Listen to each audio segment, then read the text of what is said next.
Welcome to the Basketball Podcast. Super excited today to have Pascal Meurs with us from T71 in Dudelange in Luxembourg League. And Coach, welcome to the podcast. And you've literally coached in so many places. We don't have time to go through it, but the Netherlands, France, Belgium, you certainly have your FIBA qualifications.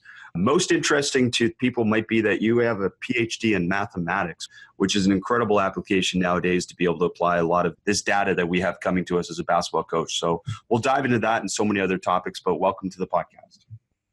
Well, thank you, Coach. Thank you for having me. I think you have a great platform for coaches and grateful to talk to you. Well, and I've had a chance to read a number of your blogs and followed you for a while. So let's get into some of the stuff that I think has come out from me observing you, and then some of the things that I know you emphasize and talk about. And the first one is, why don't you like pre-programmed drills? Well, it is something that I like to stress often during my coaching clinics. I still see it so much where also in agility, where players are forced in a pre-programmed setting where they have to sprint to cone number 1 and then they have to slide to cone number 2 and so on and so on. And that's pre-programmed. Why I don't like it? Well, because basketball nowadays is not pre-programmed. There is no single way that basketball can be pre-programmed. And I think we have to admit that basketball is one of the most complex sports we have. And it is just impossible to prepare our players to take every single decision on the court, to program them for every decision. That's why we have to make our players smarter, and we have to prepare them to make the right decisions on the court. And there is no way where players can be programmed for all the actions on the court. And that leads into what we want to really sort out for coaches and give them some practical ideas is, how do we make them smarter?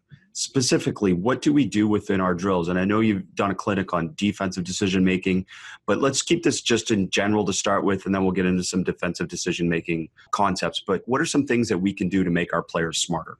Well, for me, it means, for instance, that we have to put our players every single day in situations where they are forced to take decisions.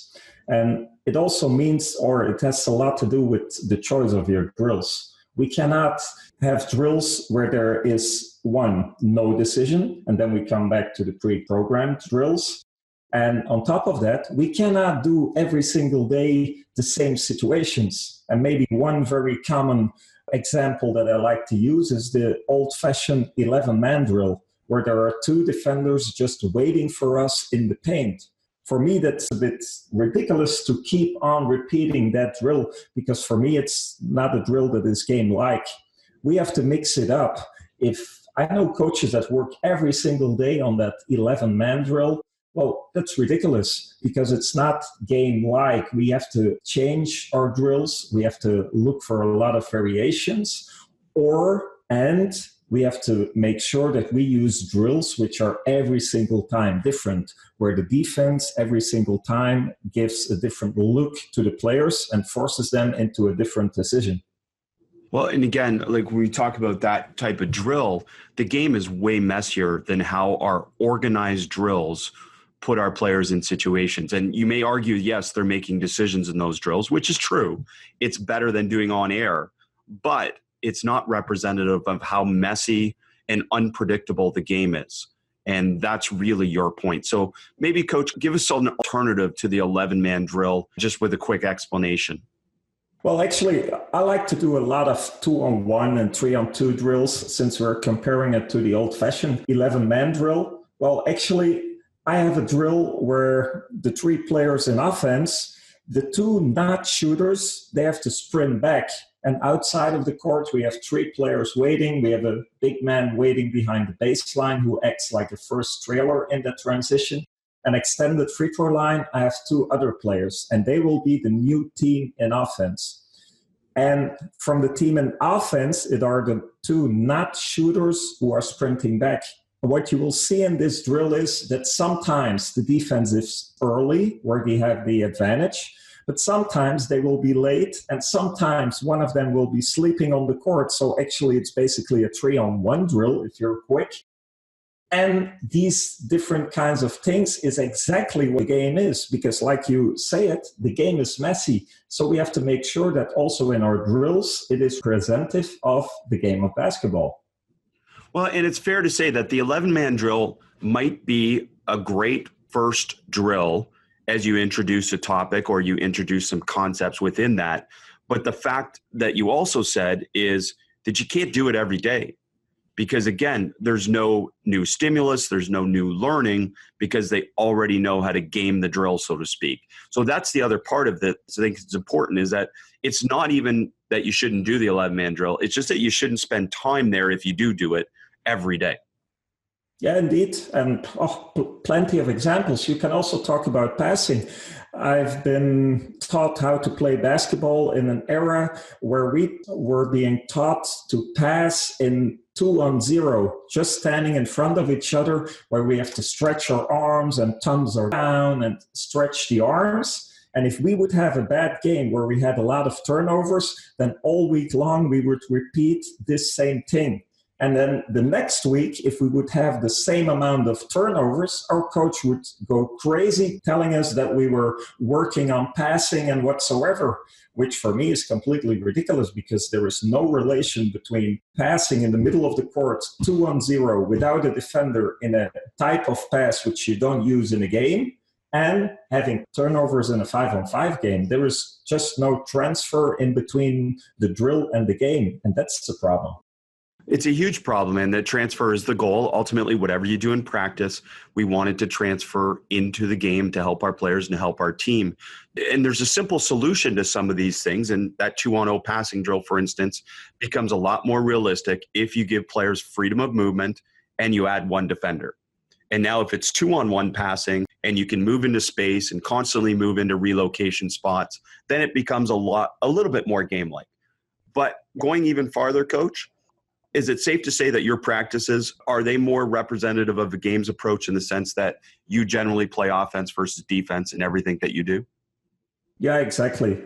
What I like to do is to look for a lot of variations. Basketball is so complex that we also have to mix up our drills and mix up the settings, mix up the rules within our drills to have it a slightly different every single practice. And that's just the goal of our practices, because we cannot have coaches on the side that tend to control the 5 players in offense and in defense. If you like that, then you have to buy a PlayStation or an Xbox. And don't get me wrong, I discovered playing on a PlayStation, and it can be very fun to do, but it's something completely different than teaching kids or adults how to play basketball. It's 2 different kind of worlds. Well, and that may be another discussion someday about the gamification of basketball and how we can bring in some of the PlayStation concepts in terms of how we teach the game to our players to help them relate a little bit more. But really what we're talking about is teaching our players how to relate practice to the game, how to connect those dots and make them the same and not something different. Because really, when you move that 2-on-0 passing into a game situation, players that have to essentially relearn everything that we taught them within the context of the game. And that's why, again, it's something that's very challenging. Coach, how about defense? Like, it's often misunderstood that we can train defensive decision-making just as much as offensive decision-making. What are some of the things that you do to help your players train defensive decision-making? Well, like you say, it can be taught too, just as offense. And it also means that I use the same concepts in the sense that also in defense, I try to force my players in different kinds of drills, situations, which are representative of the game of basketball. And sometimes it can also happen that we use exactly the same drills than in offense, but just running the drills, you run them differently. Like the drill we discussed, the 3-on-2 transition drill, well, actually, it is also my first drill in teaching how to do a defensive transition. Because when I have the 2 players running back in defense, well, I have certain rules for those 2 defenders. My very first defender sprinting back in defense, well, he's going to a spot and he's yelling out safety. And the second one is going to the top of the key and he yells stop. And I use that very same drill to teach my very first step in defensive transition. And once that step has been taken, well, we add a third defender and we have a third rule for that defender too. And also there, that's the way how we build up our defense. Again, it's the same way we put them into situations where every single time the situation is slightly different and we try to implement our defensive rules or defensive game plan into the real life game of basketball. Well, the concept, and I want coaches to catch this, you say is slightly different, is that we're looking for that constant optimal challenge to be able to load our players, to challenge our players to improve. And that's such a great terminology to be able to use. You briefly talked about it, but what are some of the loads that you can add or the slight differences you can add, say to an example like that drill from a day-to-day basis to change it slightly to make it, again, so that your players have to fight their learning, they have to be outside their comfort zone, and really they have to heighten mental effort. So they're constantly making decisions. Well, yeah, and there are really slightly differences. It can be where the outlet pass has been given. For instance, a team in offense, maybe they cannot just start free throw line extended, but they have to start behind the baseline. Maybe the only difference could be that after a basket, the team in offense, that they have to take the ball out of bounds, yes or no. Because that is basically, it gives you either half a second more or less in your defensive transition. Or also the way how we count the game. Are we counting defensive stops or are we just counting baskets? And within one drill, I would say you can use it in 10 different ways how to run it, and depending on your goal as a coach. And maybe if somebody would walk into my practices, maybe they would say, yeah, but you're doing two, or you two are also running every single day a drill again and again. Yeah, but that can be true, but with a different purpose and with different rules. And that's how I work on something different in still a game like basketball drill. Again, it's sometimes the constraints we put into the drill. Sometimes it's a scoring system we use in the drill. Sometimes it's location and starting points or ending points. It's all these different things that can influence a drill and change it slightly. And I think it's a really important concept is like really what we're talking about is not complicated. Like essentially, if I went to your practices from a day-to-day basis, I might not notice unless I'm really, really paying attention that you're doing different things within the drill. But one, it's a simplicity for your players because they know the drill. But two, they know every day that you're picking certain things to emphasize and develop. And then I am assuming from there, your assessment from day to day in practice dictates what you do the next day in terms of emphasis within the drill.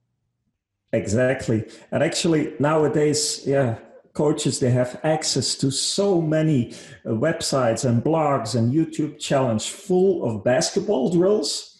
But for me, those are not secrets. Being a basketball coach, it is not just having a book or a channel where you can pick up drills and where you can write them down to prepare your practices. And I have two lines and defender A has to go next to that line and whatsoever. It is not the drill that makes the difference. It is what you as a coach, what you do with the drill, how you use it on a daily basis and what you ask from your players. It's the same thing with a playbook in offense. The magic play, it doesn't exist. It all comes down to finding the right play for your team, how to teach it, and how to take advantage of it during a game. And it's the same thing with a basketball drill. It's so true. I mean, coaches that want to come watch my practices, I almost want to give them a disclaimer and say, really, I mean, relative to going to a practice and picking up a ton of drills or a ton of things like that, my practices are kind of boring. Like really, essentially, it's 4-on-4, 5-on-5, the whole practice. And they're nothing special. It's just you put them in a situation that we're going to work on in offense versus defense, and we coach them at the same time. And I'm assuming you get into that where you do a lot of cross-teaching, offense and defense at the same time. Has that helped your development as a coach overall, that you're able to coach both sides of the ball at the same time? Yes, exactly. Without a doubt. It is something where you have to grow in, because judging a game and in offense and in defense, and sometimes you have to be the ref too, well, that's quite a challenge. And I remember well that when I started out as a coach, I wasn't that good in it as I am today. And I'm still a student of the game. I'm still trying to improve. But there are so many things you have to pay attention on the basketball court. For me, that's one of the big challenges as a coach. And basically, you learn by just doing it. And it's just the experience that counts. And of course, it helps if you have a good assistant and where he knows what his role is. And there you can get some help too, of course. That's great. And Coach, is there any room for on-air skill development in your practices? So we're teaching a player a move, we're teaching a player, let's stay away from shooting because I think we both agree there's some isolated shooting work that can help. But is there any room for on-air skill development within your practices? In team practices, of course, that's quite limited.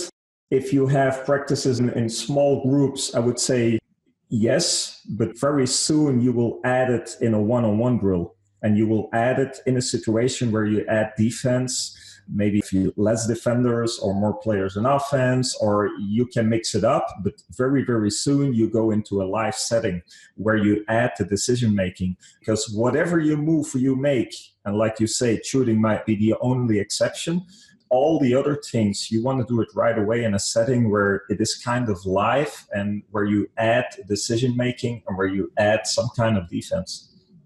And I've seen some of your clinic stuff, so I have an advantage here, but it seems to me like you value one-on-one. In terms of skill development, that would be probably your number one thing, is that you do a lot of one-on-one? Yeah, absolutely. With sometimes the defender where they are limited or where there is some kind of decision making. And actually, maybe the reason why I stress that so much is because I remember very well when I was a kid, that's the thing that has been overlooked. To give a very simple example, when we would do 1-0 teaching the crossover step, technically, I would be great. Teaching the open step right afterwards, technically, I would be one of the best of my team. But then the next step, that would be just to play live one-on-one with no restrictions at all. And I think there we skipped a step. And that step is exactly decision-making. We need some kind of intermediate step where we program the defense, which makes that the offense has to take a decision between that crossover step and that open step.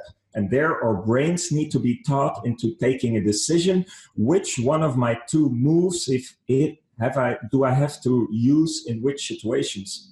And that's, for me, decision making. And that's a step that cannot be skipped.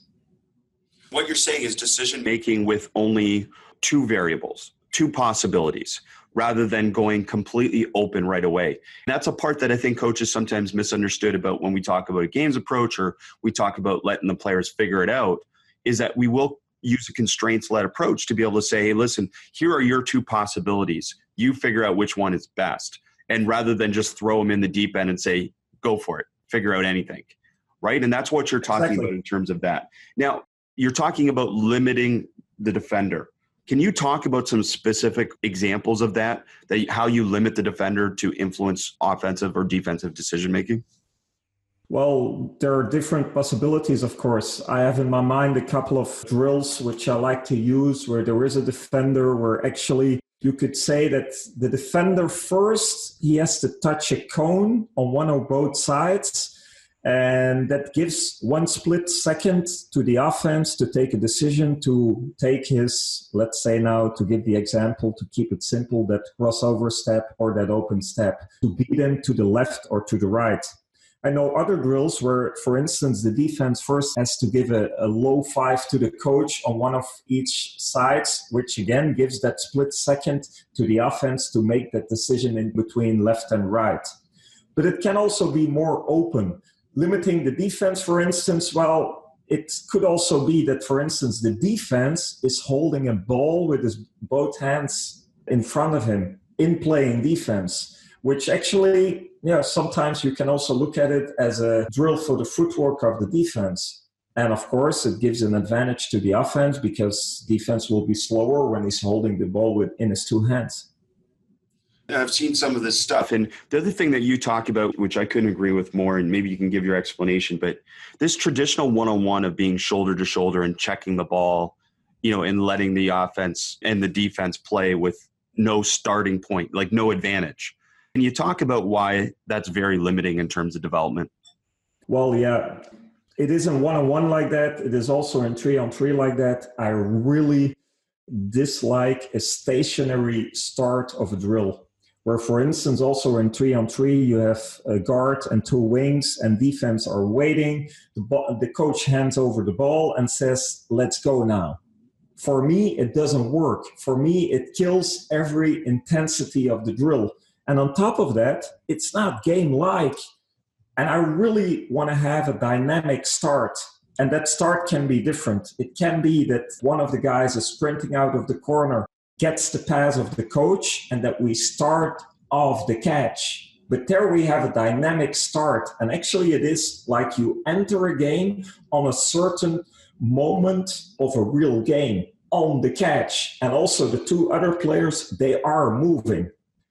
The only thing is, as a coach, you have to make sure that your dynamic start, that it differs, that it is also game-like and that you handle all kinds of different situations. But for me, it's always worked great when I have a dynamic start of the drill. Well, again, for coaches to understand, essentially with maybe one random exception or one outlier exception, very few players can attack and score in a game from a stationary start. So that situation just never happens in a game.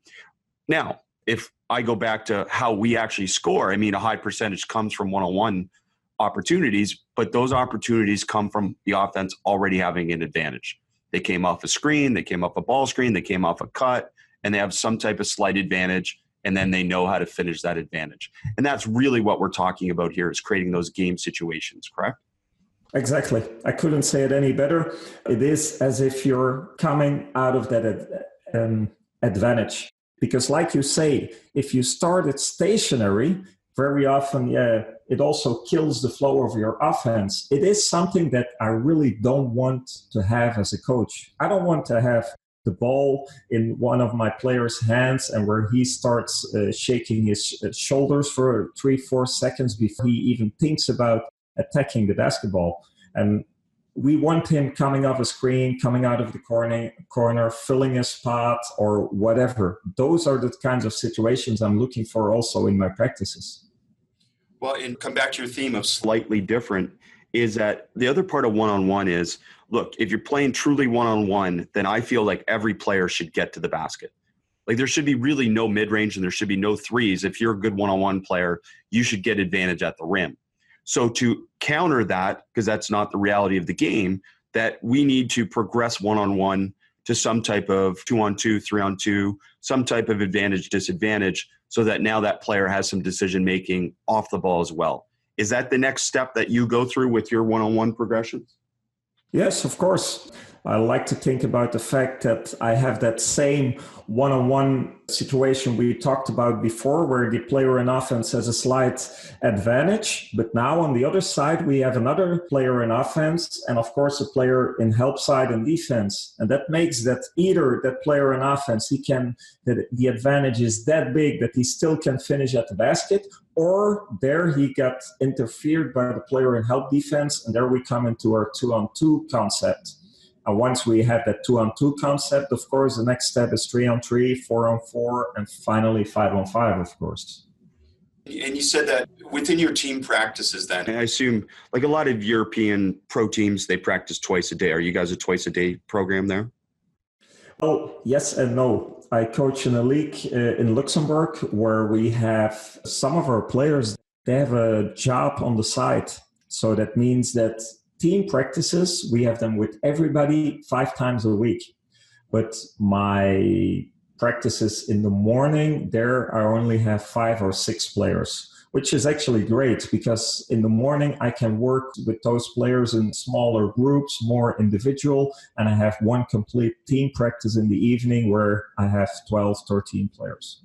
Well, it sounds like what most AU high school youth coaches have to deal with. It's just, there's not always the perfect scenario for practice. So, and again, a lot of these small-sided games or this type of decision-making can be developed outside of 5-on-5. Exactly. And that's what I try to do on a daily basis. Can you talk a little bit, because you've talked about not wanting to start from stationary, which I totally agree with.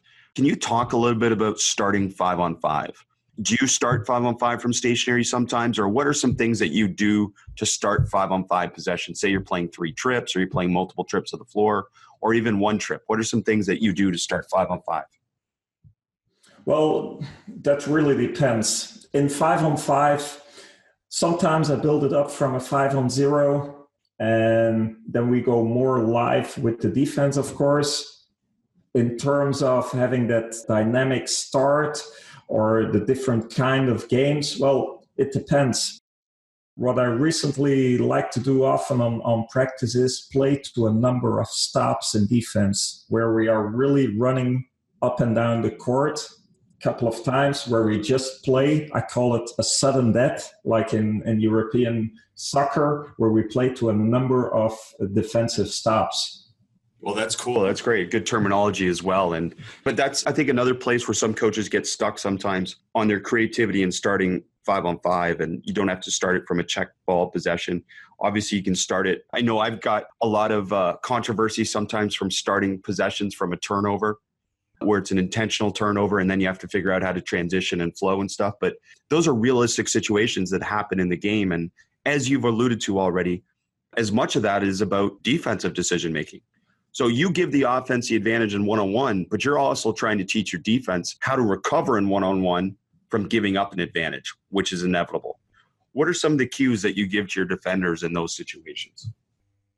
In having a disadvantage compared to the offense, you mean? Yeah, and recovering from, really, I mean, your one-on-one drills, you're teaching your defender how to recover from a disadvantage because you're starting the offense with an advantage, correct? Yes, indeed. And then, well, of course, in your defense, what's very important, that's, of course, the intensity and the communications. And also there, in my defensive drills, well, actually, the defense has to make up for that disadvantage. And it's difficult to talk about it like this because we don't have a concrete drill in our head, but it also depends on the drill, of course. Of course. Yeah, no, of course. And talking about defense, one of the other things that I love that I heard you say was that players don't talk because we don't tell them what to say. Yes, exactly. It amazes me how many coaches are during games, they're going crazy next to the sideline and they're yelling at their players that they should talk on the court. But sometimes on the court, then I see kids looking at each other with big eyes, like saying, yeah, what the hell should I say, coach? I mean, and that's, for me, that's a big problem. We, as a team, we have to make a defensive philosophy. And we, as a team, I think every coach has a playbook for his offense during a season, but I think it's even more important to have a defensive playbook. And what's a defensive playbook? Well, for instance, that is, what should I say on which moment? And can go very wide, and you have different examples. I mentioned already 1 or 2 in the beginning of the podcast. When my players are running back in defense, the defensive transitions, there we have certain rules. The first player back, he's running with his head on the basket and he's yelling out, safety, safety. The second one is stop. The third one, he's yelling ball.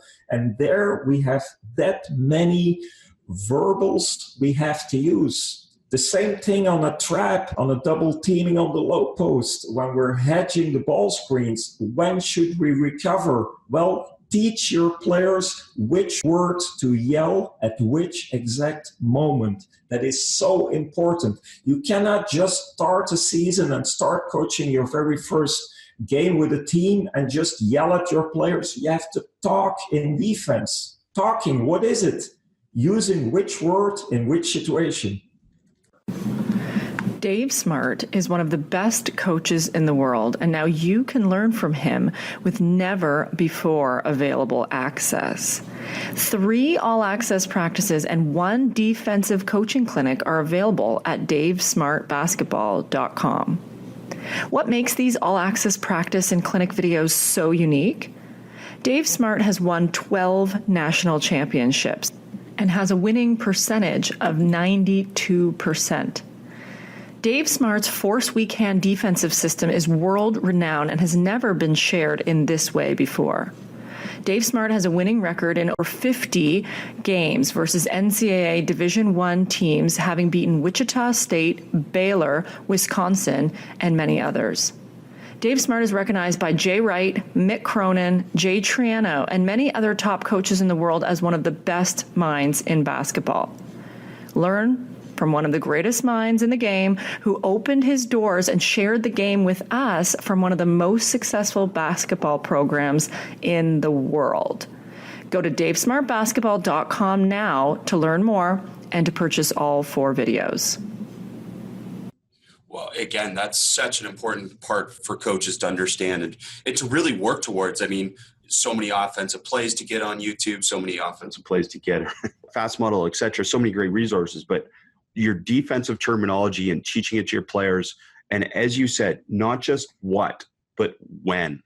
You raise that example. What do your players say in recovery on ball screen? What's the terminology that you guys use? Well, for me, that is back. The moment when I talk, for instance, let's say we hard hedge our screens on the ball side, when the player on the ball thinks he has it, well, he just yells out back. And that's for me the sign that the big man, that he can recover back with his hands up in the passing line, back to his original defender. And we have different kinds of rules. For instance, if we play a flat hedge for the middle ball screens, well, we also have a rule that a paint touch, that it automatically becomes a switch. What does it mean? That means that the player with the ball, if he attacks the flat hedge and when he has one foot in the bucket, well, there we yell out switch, and it automatically means that we switch that ball screen. But you have to make rules. You have to set rules from where on is a ball screen, or is it a switch into that ball screens? Otherwise, you will always have discussion and there will be a gray zone. And yes, coach, but I thought that he, this and that makes it very complicated. You have to set rules. Either that foot, he touched the bucket, either he didn't. And that's for me the rule. And that's the difference between making either the switch or no switch. And like that, it is more clear and it helps your players. Coach, this wouldn't be as beneficial if we did not dive a little bit into some of the analytics, since you are the first PhD in mathematics I've ever talked to who coaches basketball, which is a great, great thing. So let's get into we don't have to talk as much about how data has transformed the game, because we certainly understand that it has, but what are some of the personal stats that you value as a coach with this knowledge that you have, and maybe some of them that are the most useful for coaches to be able to apply? Well, there are different things to say. First of all, because people know that I have a background in mathematics, maybe they think that on practice or in preparing games that I'm doing only stats. And sometimes I get the remark, yeah, but numbers, they are just numbers and you don't win a game with numbers. Yeah, I know. And I completely agree.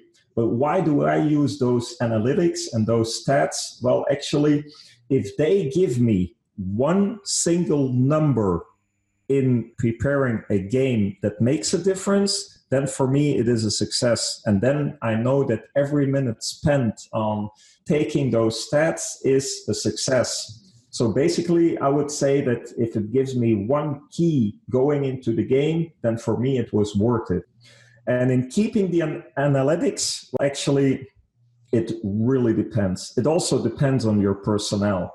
But some of the things I like to keep track of is also on the bench. For instance, the number of deflections. If we are playing a game, and for instance, as a coach, you're not really satisfied about your defensive intensity and you talk about it at halftime, well, maybe some of your players in the locker room, they're thinking, coach, maybe it wasn't that bad, was it? And there is nothing concrete to talk about. And for instance, also there, it's the same thing as with that paint touch. You have to make it concrete. If you have an injured player on the bench who is tracking down the number of deflections during that first half, well, you have something to talk about at halftime. Either as a team you combined for enough deflections, either you didn't. And there also you take away gray zone. And that's, for me, that's very useful. And another thing is, not everything you can do during the game. Also, it is also the stats you make up after the game based upon the video. And I remember it was one of my past seasons where we really, as a team, we had a problem in sharing the ball. So what I did there was, for a couple of games, I tracked down the scores we had on a game and the number of passes that led to that score. And actually, I made it very simple, also understandable for the players. And actually, the conclusion of the whole thing was that the more passes we gave in an offense, the more chance we had to end up with a bucket.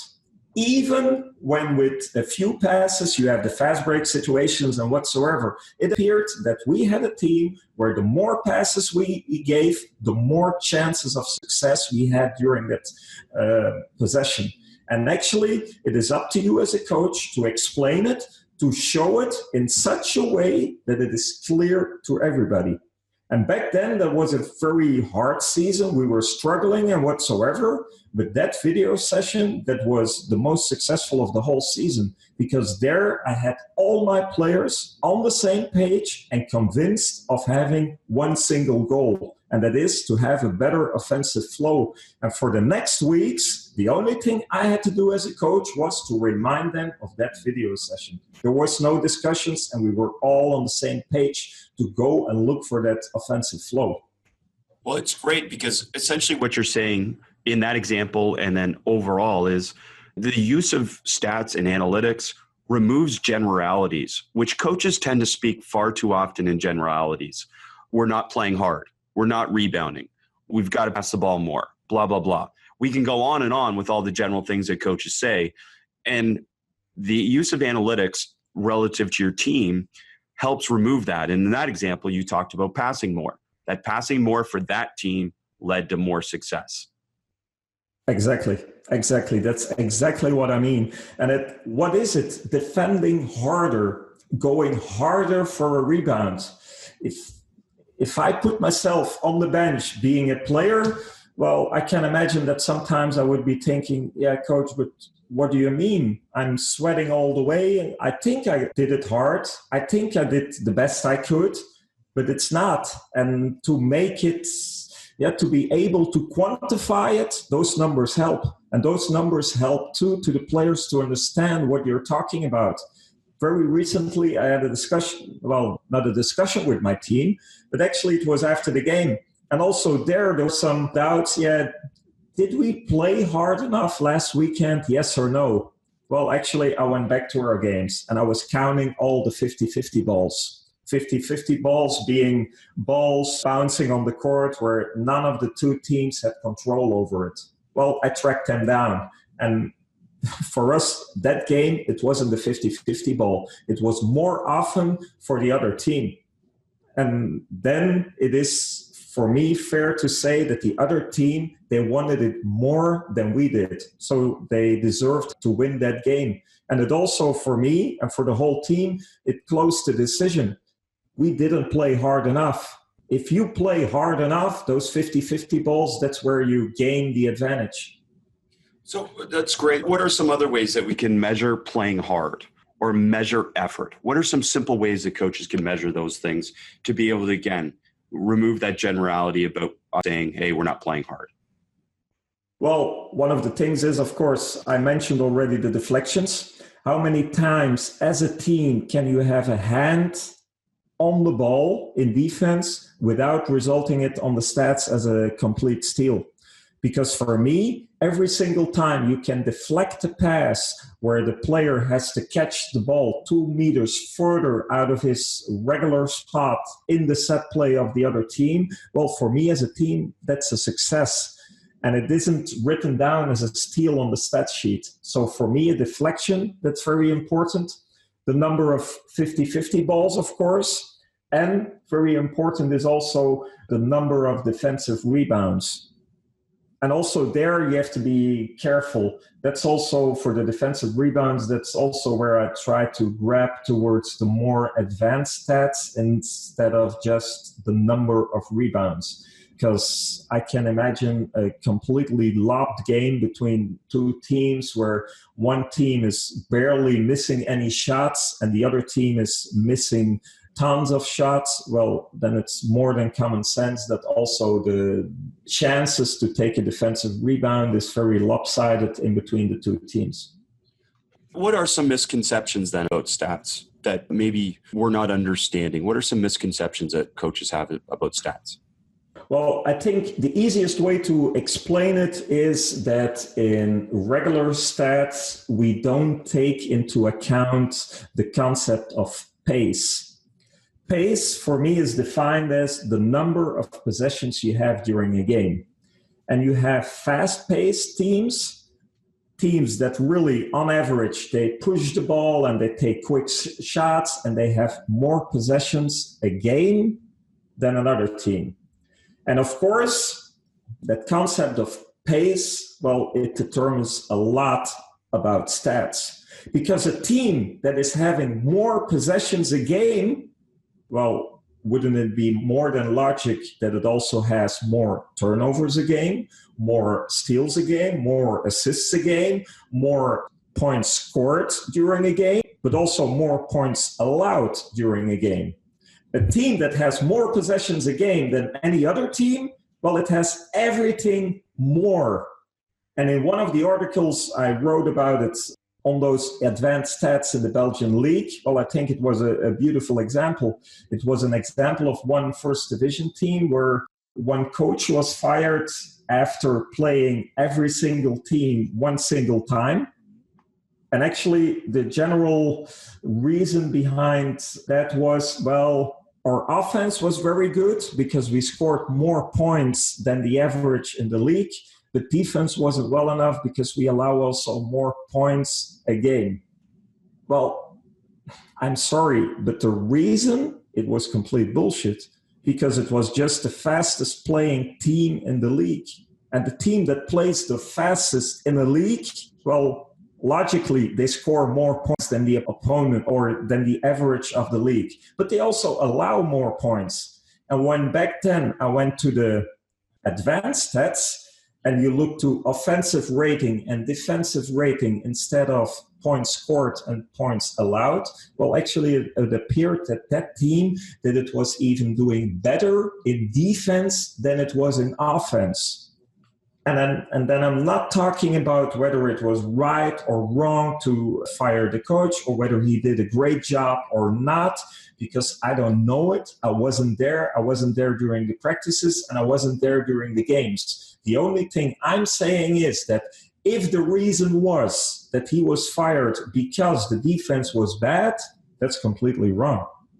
So, and again, that's interesting because that's what we hope, certainly at that level that the ownership or the decision makers have that information and understand that now. But it's truly still something that pace is divisive if you don't understand its impact on overall numbers, especially a general box score, if you're looking at that. So, Coach, dive into a little bit. And I know that this is one example, so we're not arguing on behalf of playing slower or faster, but you did an analysis of how to win more games by playing slower.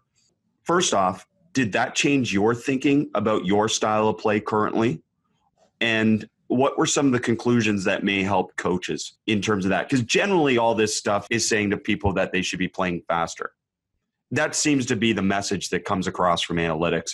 And I know there's a bunch of coaches that still believe in playing slower. So can we talk about that a little bit? Yes, of course. Well, actually, the analysis you're talking about, it's the analysis of last season of the Belgian league. And there I was looking for a correlation in between the pace of basketball and the offensive rating instead of, or in terms of being most efficient in offense. And actually, I came to a conclusion I didn't expect. And the conclusion was that the four slowest playing teams in Belgium, well, exactly those were the four most efficient teams in offense.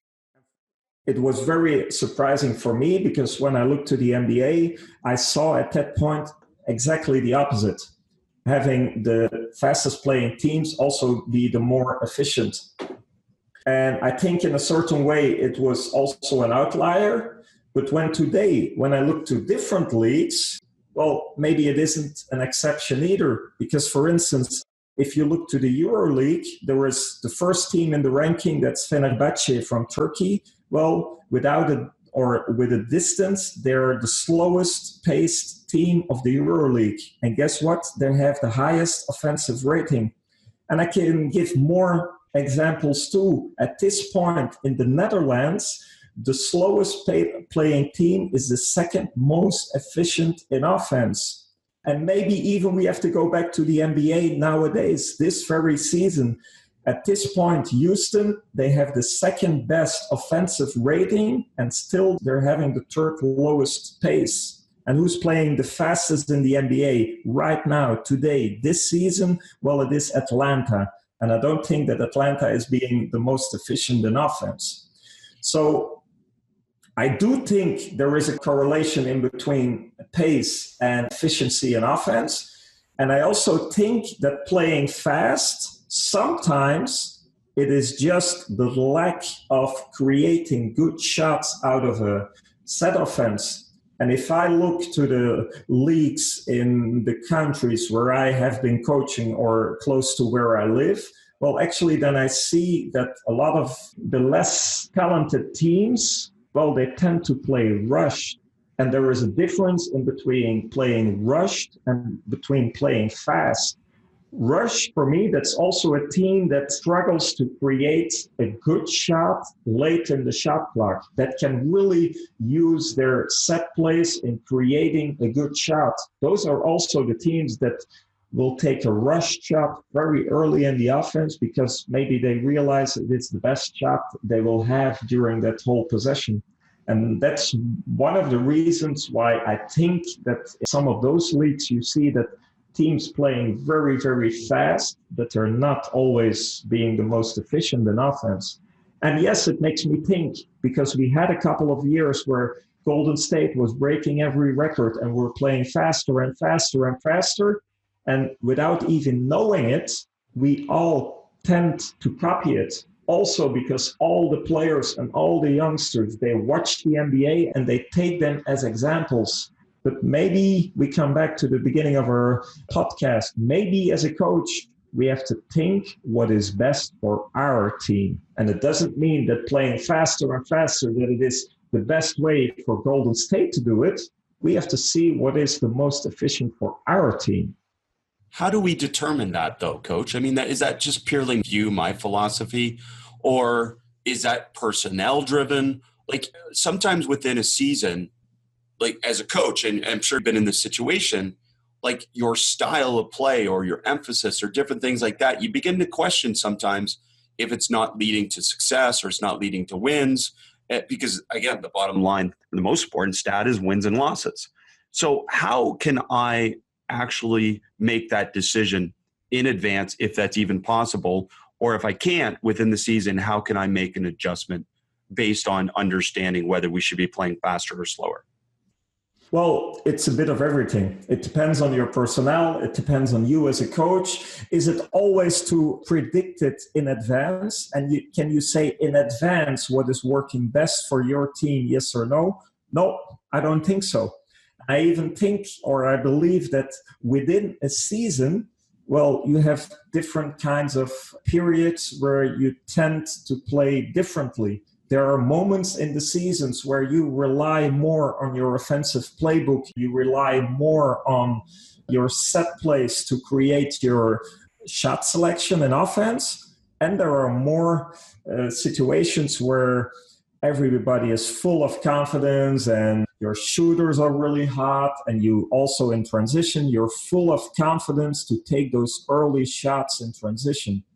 But when you're struggling with your confidence in your team, that's also the moment where you should rely more on your set offenses to create those good shots. So I really think that even within a season, you have to mix it up. And it also depends on the actual state of mind of your team at that very moment. Well, it's a great point, and something obviously to think about is as you try and decide on the style of play, and then obviously within whether it's working or not. And that's the beautiful thing about this. Maybe just as we wrap this up, Coach, what are some other things in terms of the analytics that you think coaches are missing out on that we should pay more attention to? Well, it's difficult to say. Just in general, I like to have a broad view of the analytics, of the stats.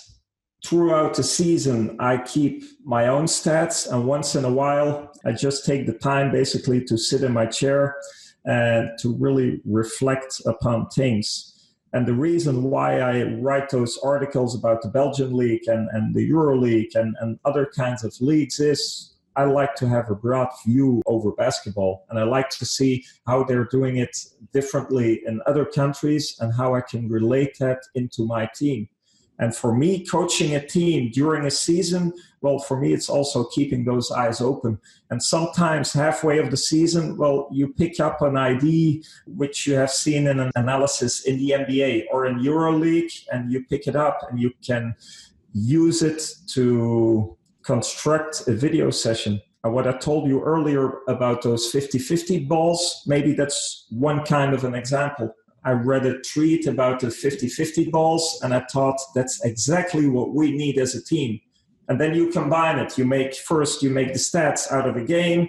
You add the video of those 50-50 balls. And I think then you can have a great video session with your team, which really solves the problem that you're having with your team in that specific moment. And that's, for me, coaching. That's how you can help your team. But for me, a very important condition is that you have to have a wide view over coaching and over different leagues, and you have to pick up things everywhere. And that's also why I consider myself as an eternal student of the game. Well, your background and the learning experiences you have obviously paint that picture as well. I think the important thing you said there too, Coach, which you've said another time within this podcast, is that you marry the analytics with video.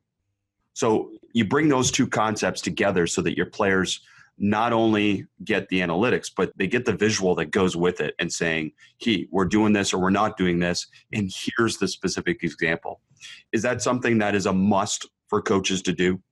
Absolutely. Because let's be honest, it's not because I'm a mathematics geek or nerd that my players are. We know that a large percentage of them, they really hate mathematics and they hate numbers. So I really cannot convince my players by the numbers only. I think I would lose them after really 3 minutes into my video session. It is making things as simple and as clear as possible, and combine it with some video, with some footage of your own game. And also recently, I like to watch more and more video about our own games instead of games of the opponent, because it really makes us better as a team. And also there, I think during a season as a coach, you can have flaws where you have periods where you look more to the strategy of the other team, and other periods and weeks and months where you focus more on your own team. Well, it's a constant challenge for a coach, especially one that doesn't have necessarily full-time staff or have any staff at all beyond volunteers. You have to make decisions constantly about what you're going to spend time on to the benefit of your team and your players. And I love that you said that, because I agree with that, is that spending time on self-scout usually pays more dividends than opponent scout. But traditional and cultural norms in coaching paint such an emphasis and such a glory to scouting your opponent.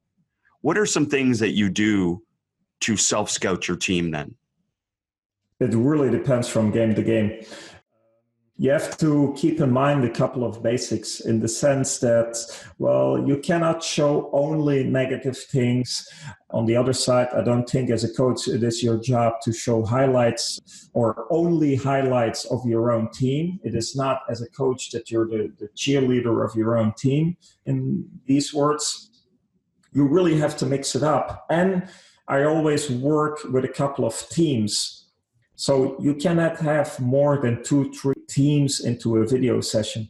And to be very honest, my video sessions, well, they never last longer than half an hour. because after half an hour, the focus is gone. And you have to make your clips and your video session better and more efficient to transfer your message within half an hour. And I really think that is possible to do. It's great advice. And just again, so much through this whole podcast that can help direct coaches and stimulate their thinking about not only applying decision-making within practice, but also the use of analytics. And those are two topics that are close to both of our hearts. I know that. So Coach, I really appreciate you taking some time, and we'll share a bunch of your stuff when we post the podcast as well, so coaches can follow you and read some of those blogs. But any closing thoughts in terms of advice to coaches? Well, yes, maybe I do want to add one more thing about the video. You asked me about it, and actually one of the other things I like to do, of course, like many coaches, I also have a WhatsApp group with my players, and sometimes it is not always a complete video session. If I have one clip of 30 seconds or 1 minute for one ID, one team I want to handle during the evening practice, well, around 10 o'clock in the morning, I just post a video in the group without any comment, and everybody will have seen the video by the time they step into the gym in the evening, and everybody will know what we are working on. Well, it's such a simple way nowadays to be able to get information to your players, and that's awesome. And a number of coaches have mentioned that, and we use a private Facebook group in the same way. And, you know, the other part is, I'm curious, do you use that group to get them to be able to interact with what you post as well? Is there opportunity for them to add their information or their feedback to that?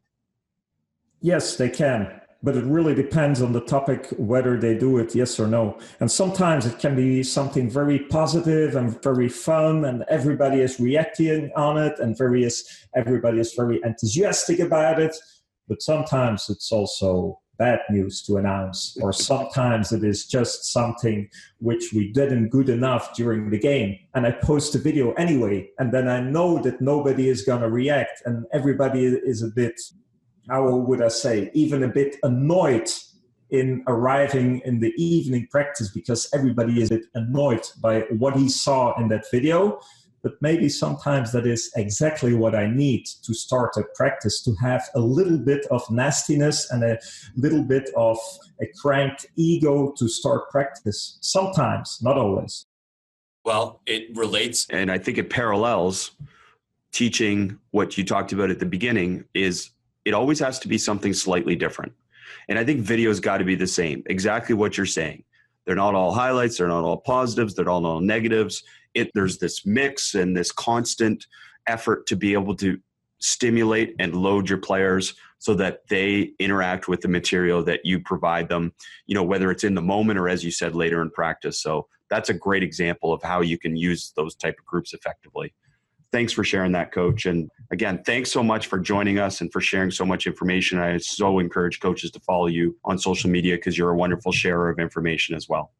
Okay, thank you very much for having me. I enjoyed it, and we'll talk soon.